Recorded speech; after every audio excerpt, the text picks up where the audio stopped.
Olá a todos, sejam bem-vindos a mais uma resolução do exame, onde vamos resolver um exame de Química, primeira época 2021, décima classe. Não se esqueça de se inscrever no canal, não se esqueça de compartilhar o vídeo, qualquer dúvida, aceito comentários também. Obrigado. Para o exercício 1, diz que o átomo de um determinado elemento possui 15 eletrões e 16 nêutrons. Para a linha A, qual é o seu número atômico? Então, para nós determinarmos o número atômico, nos dão o número de eletrões, que é igual a 15, e o número de nêutrons, que é igual a 16. O número de nêutrons é N, que é igual a 16. O que querem é o Z. O Z é que é o número atômico. Então, nós sabemos que o número de eletrões é de ser igual ao número atômico, que é igual a quê? A 15. Então, para a linha A, nós temos o número atômico igual a 15. Para a linha B, pedem para determinar, ou seja, calcula o número de massa atômica. Para nós conseguirmos determinar o número de massa atômica, nós temos o número de nêutrons, que é igual a 16, temos o número atômico, que é igual a 15, massa atômica por letra A. Então, a fórmula, diz que o A é igual a Z mais N.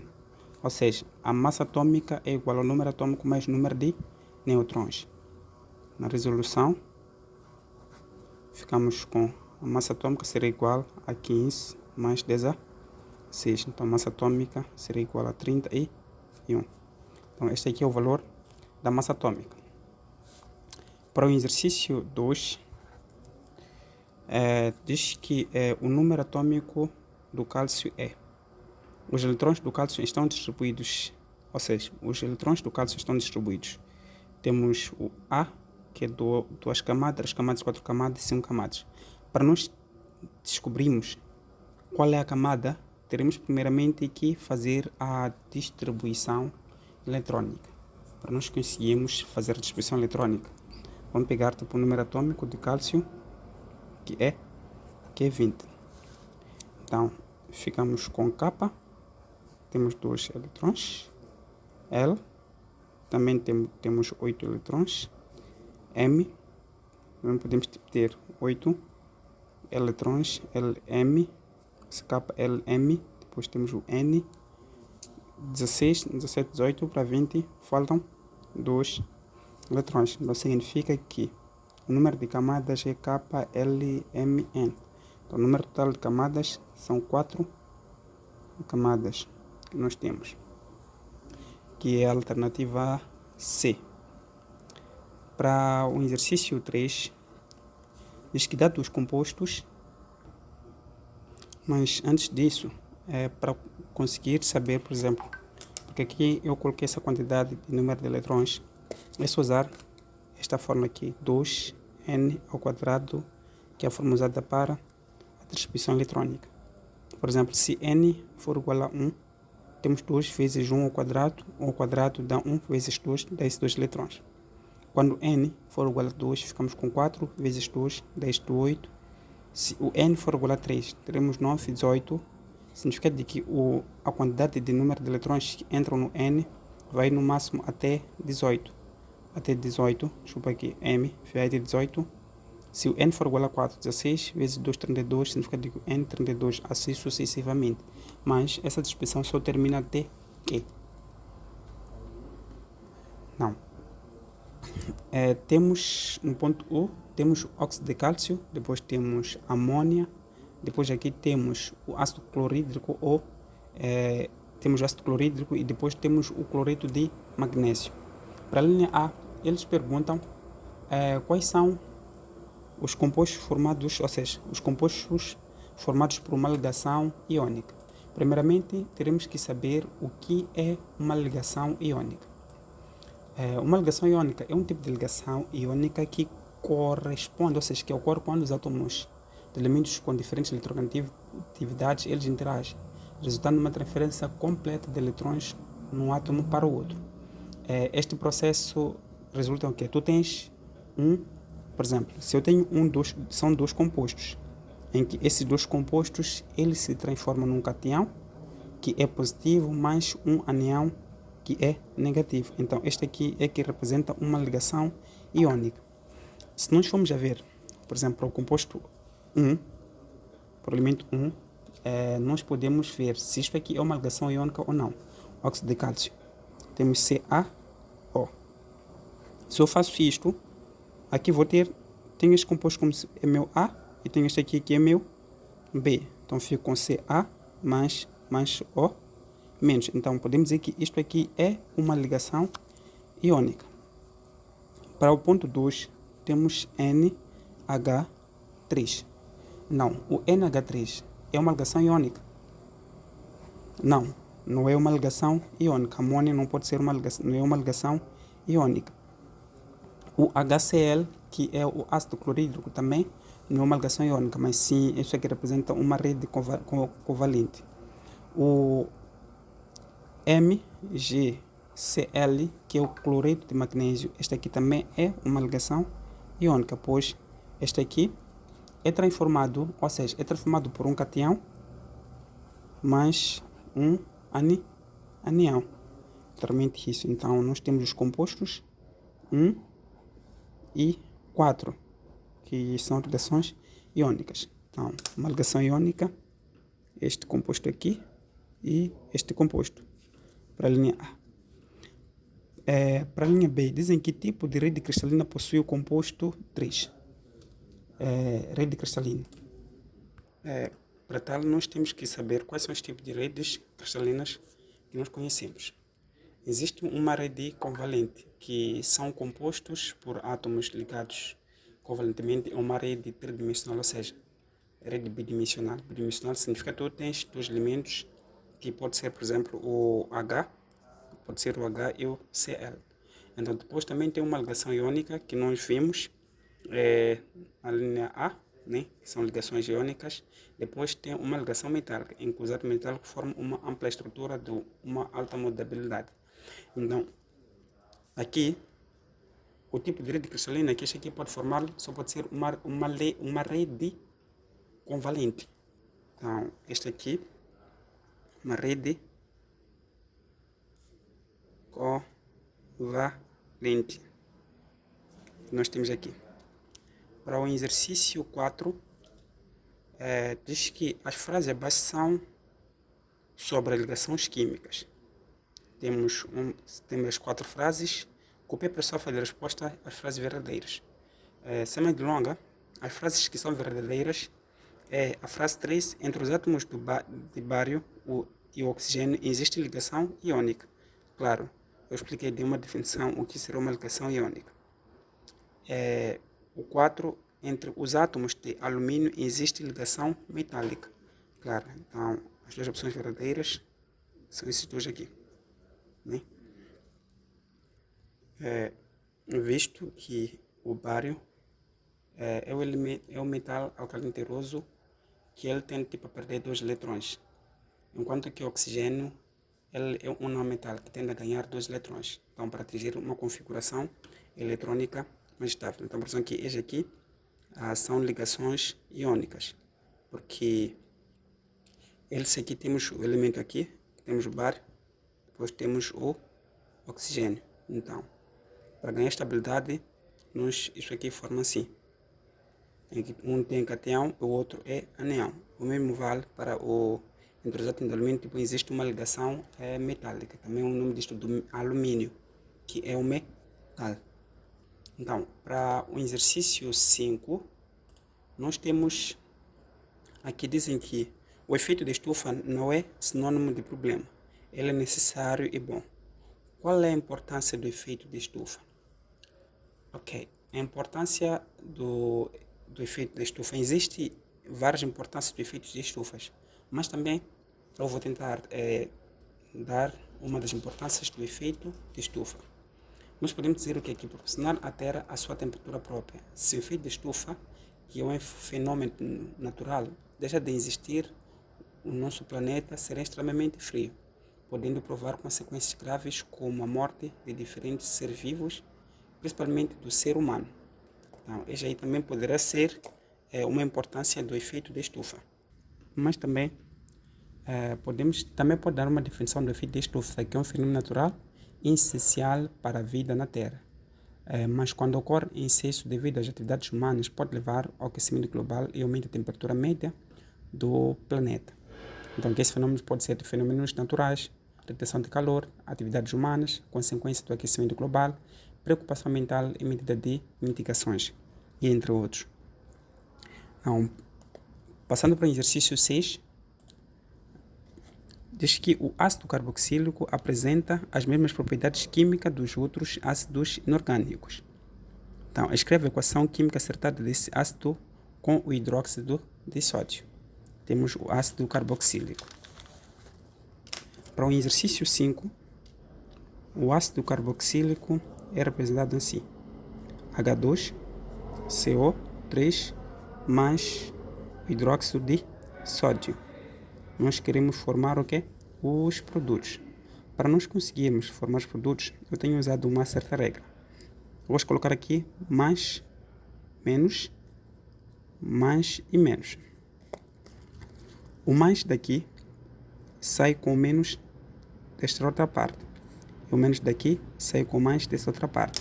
Mas primeiro, conforme nós sabemos, primeiro tem que vir o elemento mais, depois vem o menos. Então aqui podemos ficar com NaCO3, Na2, né? E depois podemos ficar aqui com mais, no final vamos ter o quê? Água. Então, acertando a equação, se nós formos a ver aqui, temos 3 hidrogênios. Aqui temos 2 hidrogênios. Então, aqui tenho 2 de sódio. Eu vou colocar o quê? 2 aqui. Tendo já 2 de sódio, passa a ter 4 de hidrogênios. Se eu coloco 2 aqui, também vou ter o quê? 4 de hidrogênios. Oxigênio, tenho 3, 5 total. 3, também tenho 5 total. Carbono. Significa que a equação está acertada. Esta aqui seria a equação representada por ácido carboxílico e o hidróxido de sódio. Para o exercício 7, diz que dadas as seguintes cadeias carbônicas, né? A cadeia carbônica classifica os átomos de carbono. Então, nós temos aqui nossa cadeia carbônica, nós queremos classificar as cadeias. Para conseguir classificar, teremos que ter o carbono primário, secundário, terciário e o quaternário. Então, primeiro, para o carbono, né? Carbono primário. Para nós conseguirmos identificar o carbono primário é aquele que é ligado por um átomo de carbono. Ou seja, por exemplo, aqui eu estou neste carbono 5, ou seja, no quinto carbono. Se eu vejo aqui, só tem uma ligação, ou seja, uma das ideias é, eu chego aqui no carbono, posso fazer esses traços. Eu só vejo que só tenho uma única ligação. Então, se eu tenho uma única ligação, significa que este aqui é o carbono primário. 5 é um carbono primário. Aqui no 1, só tenho uma única ligação. Então, este 1 também pode ser um carbono primário.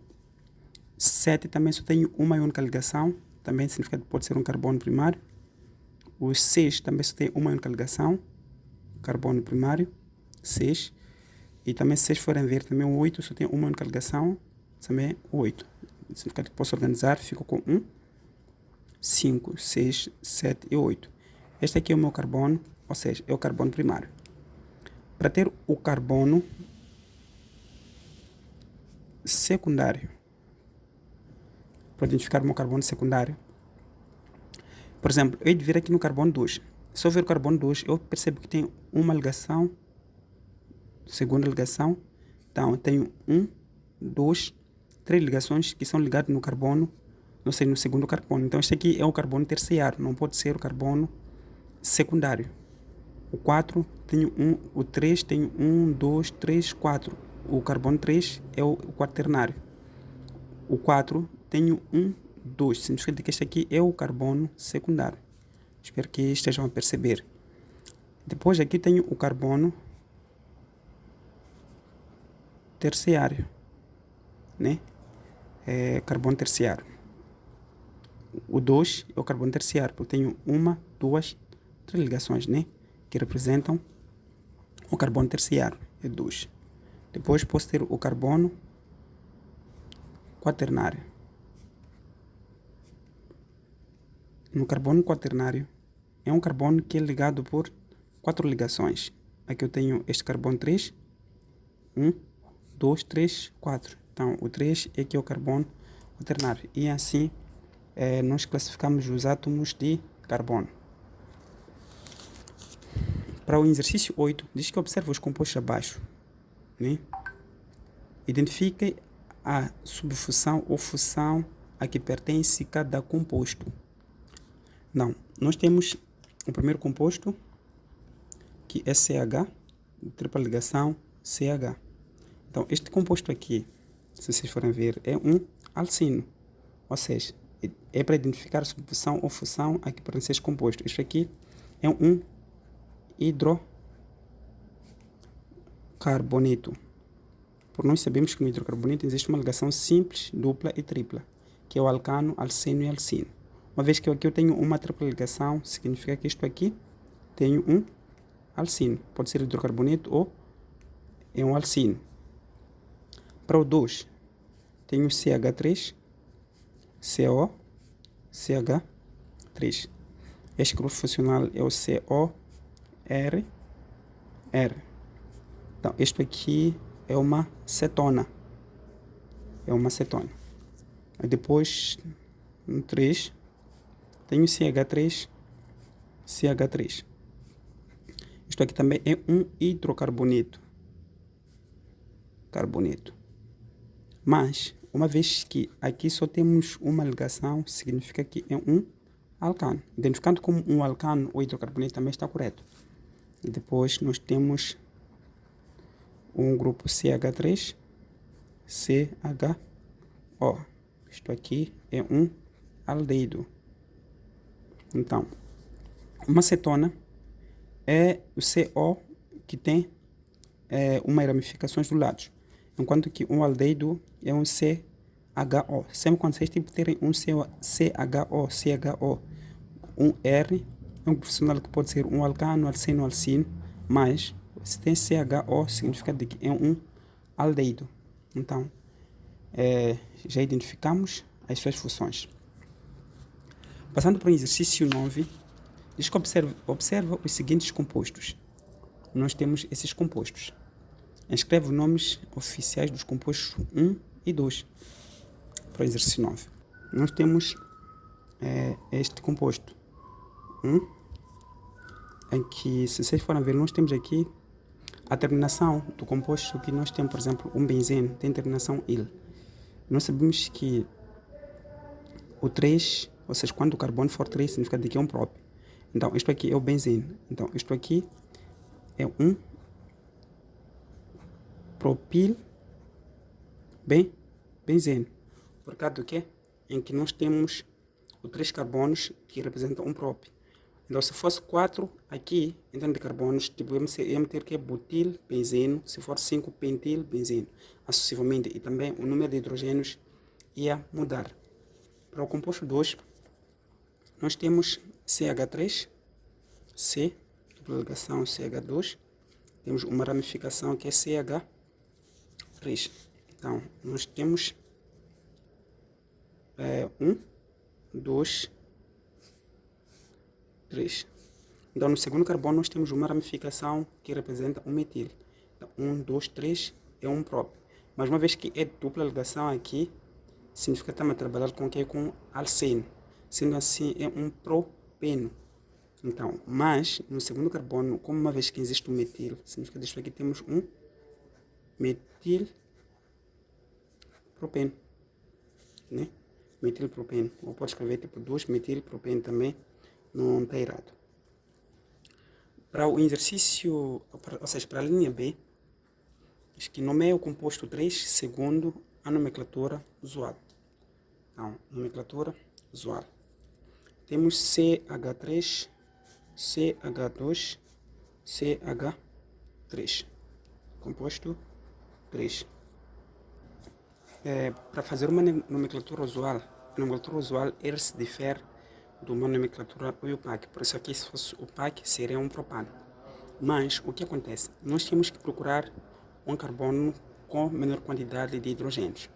Primeiro, então, temos aqui o 3, ou seja, carbono tem 3 hidrogênios, aqui temos 2 hidrogênios. Então vamos fazer a nomenclatura a partir deste carbono.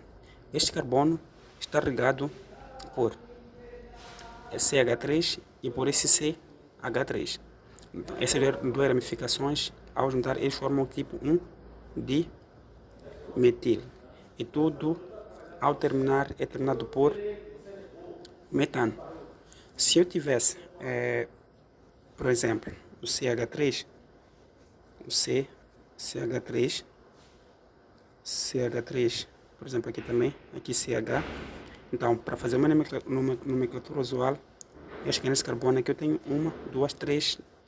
Então, esse é trimetil metano. Tudo é terminado por metano para a nomenclatura usual. Então, aqui nós temos um dimetil metano.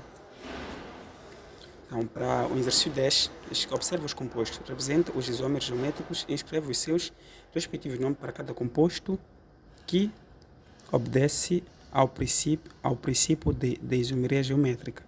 Temos aí para o exercício 10. Nós temos o primeiro composto, que é CH, dupla ligação, CH2, depois temos o bromo. Nós temos esses dois compostos, para que nós queremos representar os seus isómeros. Então, podemos apresentar que o seu isómero de cis ou trans. Não. Nós temos aqui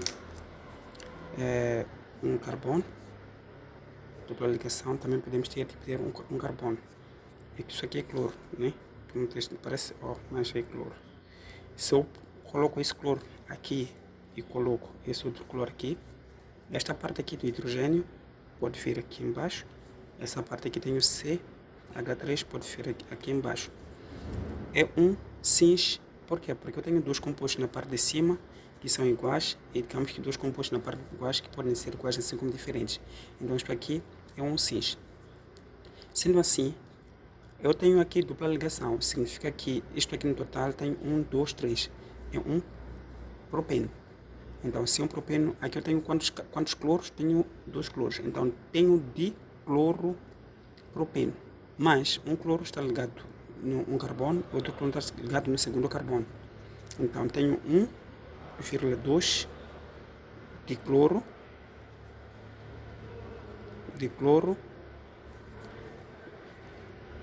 propeno.